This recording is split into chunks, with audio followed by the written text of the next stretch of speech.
قال النبي صلى الله عليه وسلم من لا يشكر الناس لا يشكر الله او كما قال النبي صلى الله عليه وسلم۔ برادران اسلام، ہمارا سابقہ موضوع جس پہ ہم بات کر رہے تھے وہ تھا صبر اور شکر۔ یاد رکھیں دو چیزیں، ایک صبر ہے اور ایک شکر ہے۔ صبر جو ہے وہ تین چیزوں پہ ہوتا ہے۔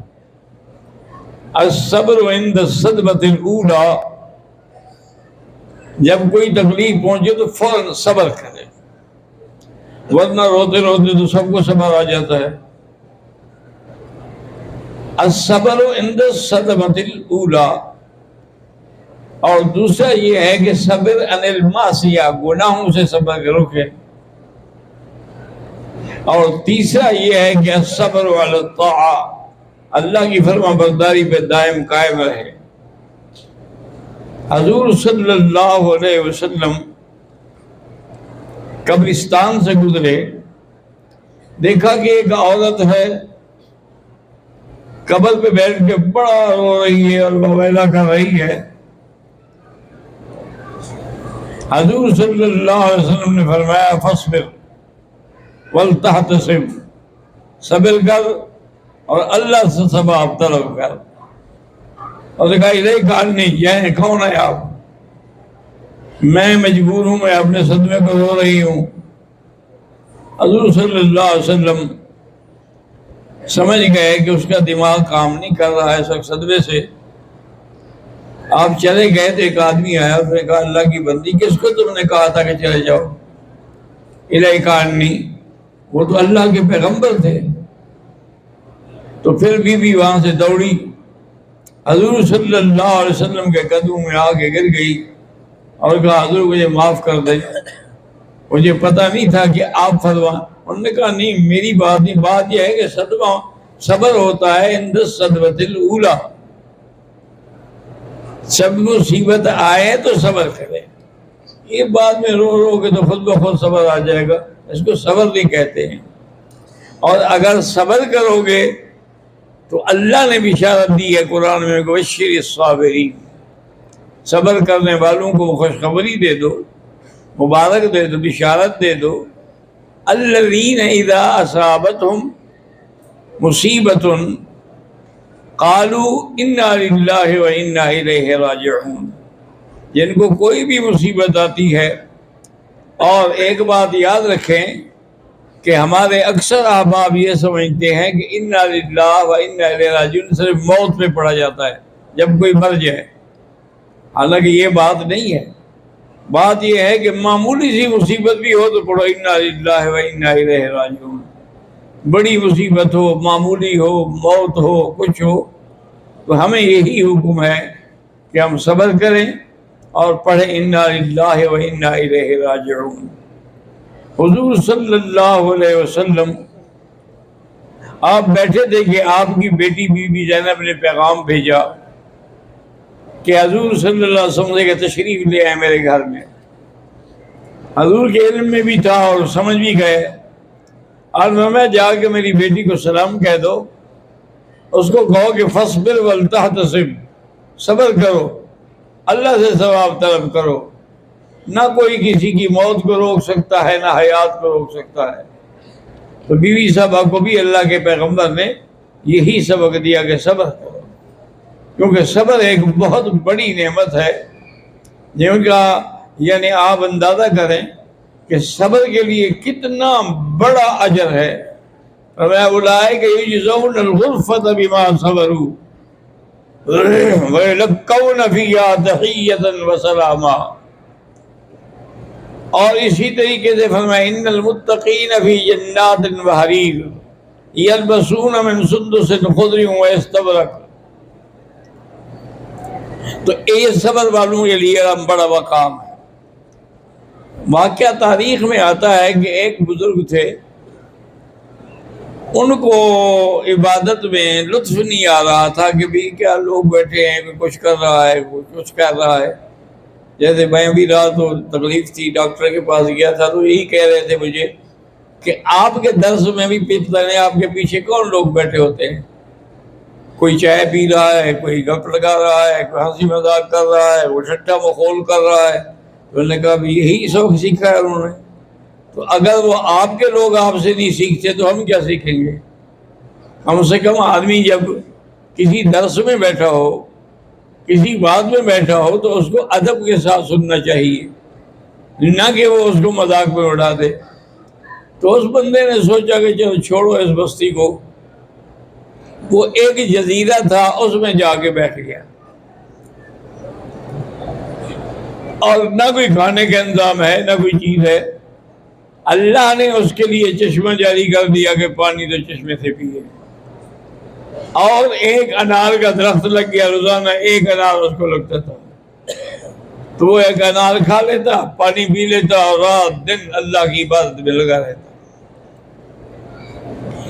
بہرحال 500 سال تک اس نے اسی طرح عبادت کی.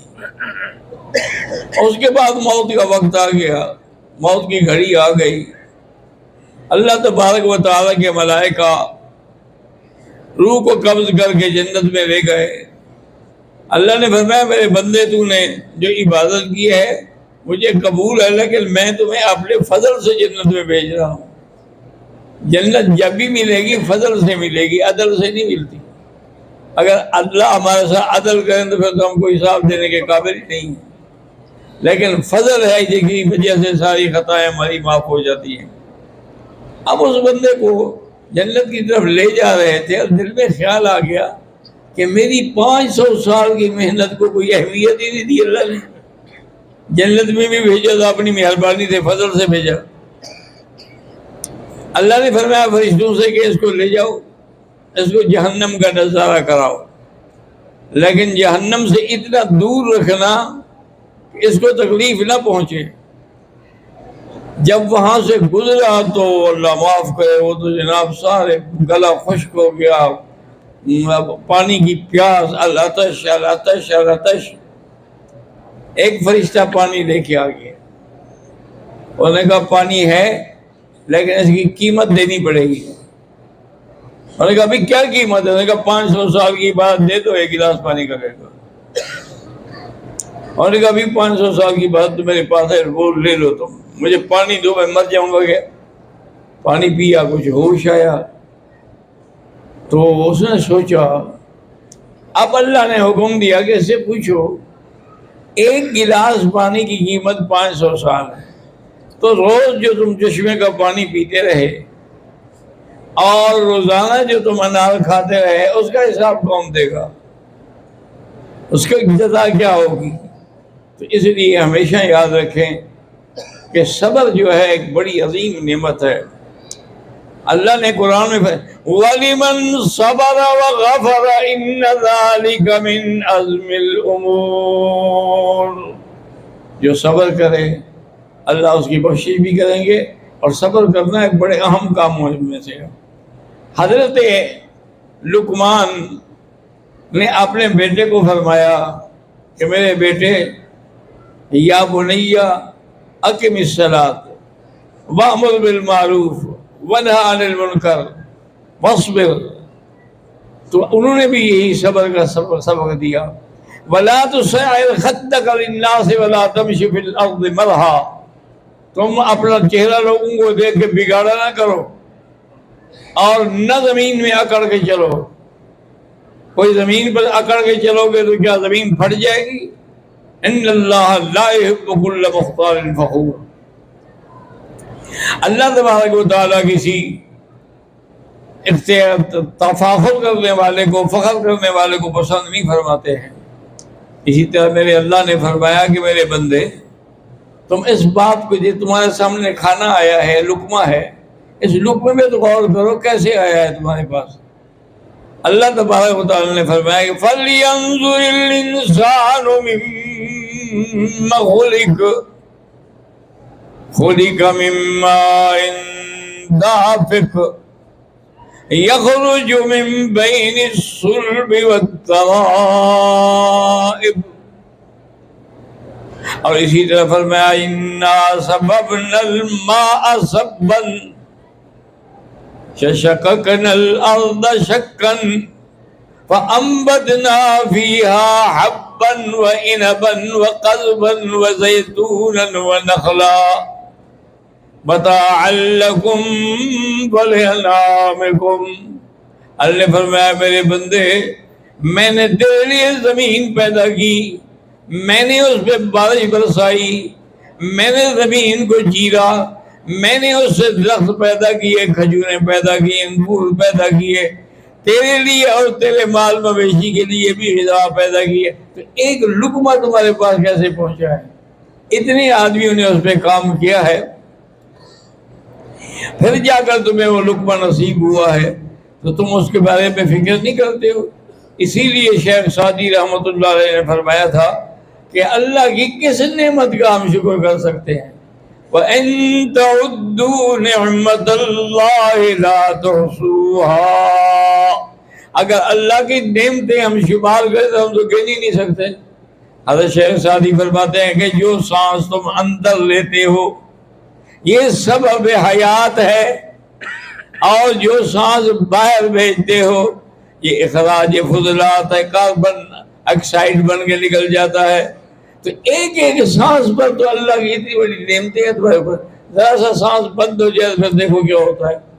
آدمی تڑپ رہا ہوتا ہے، آکسیجن لگاؤ آکسیجن لگاؤ، یہ کرو وہ کرو. بادشاہوں کے لیے تو آکسیجن ٹینٹ لگ جاتے ہیں، لیکن کیا فائدہ ہوتا ہے؟ اس لیے ہمیشہ یاد رکھیں کہ ہر حال میں اللہ کا بھی شکر کریں اور جس بندے نے تم پر احسان کیا ہو اس کا بھی شکر کریں.